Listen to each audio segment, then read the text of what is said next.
Let's make happiness the forefront of the classroom, and then the learning will come.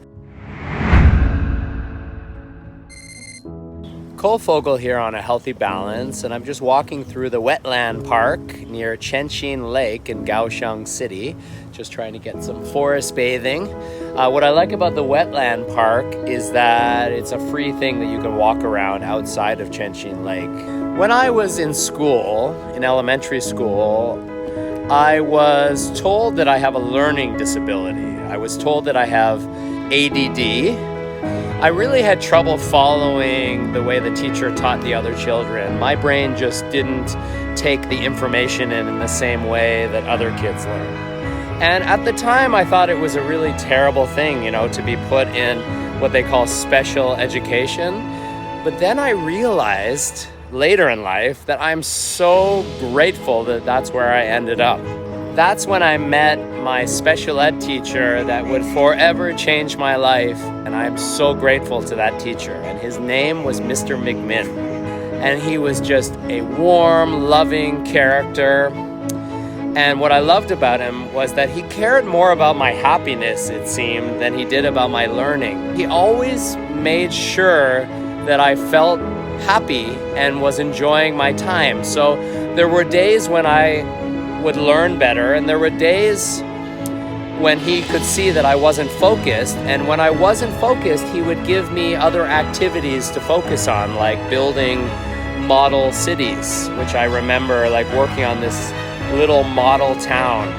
He would allow me to focus on things that allowed my brain to relax. He didn't try to drill information into my brain. He thought about how I felt, and he found a more organic way for me to learn. I've been a teacher now for over 20 years in Taiwan, and so much of my teaching style, I pay tribute to Mr. McMinn, because I realized that we really need to think about the feelings of the children we're teaching and not always focus only solely on the learning, because kids are not going to learn at their best if they don't feel good. In this day and age, to really think about how is the kid feeling and how can I make the kid feel happier so that the kid wants to learn more. And it really does start with happiness and well-being. Once a child is in a state of happiness and well-being, they are more likely to take in the information.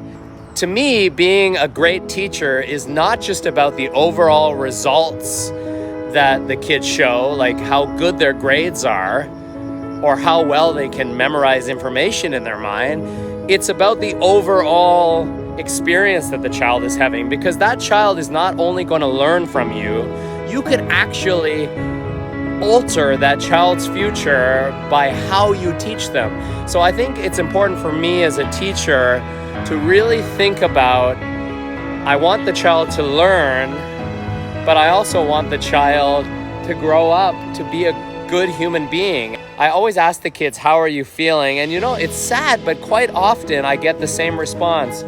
Oh, terrible teacher, not so good. So it's really important that we create some level of lightheartedness in the classroom so that the child can feel like they aren't just learning, but they're actually living. Sometimes I wonder, are we teaching children knowledge in school, which I think is what school is supposed to be about? Or are we just drilling things into their head to pass tests and get good grades? So I think we need to question, how are we teaching the children? What are we teaching the children? And what is the best thing for children to learn? Language is very important, but what are they learning in that language? Are they learning concepts, or are they actually learning tools that they can use?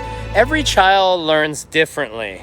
But one thing that remains the same is that when children are in a state of happiness, they are more likely to listen and learn. Being different is good. You want to be different. You don't want to be like everyone else. So if you are told you have a learning disability, I'm telling you that your learning disability might be your greatest power.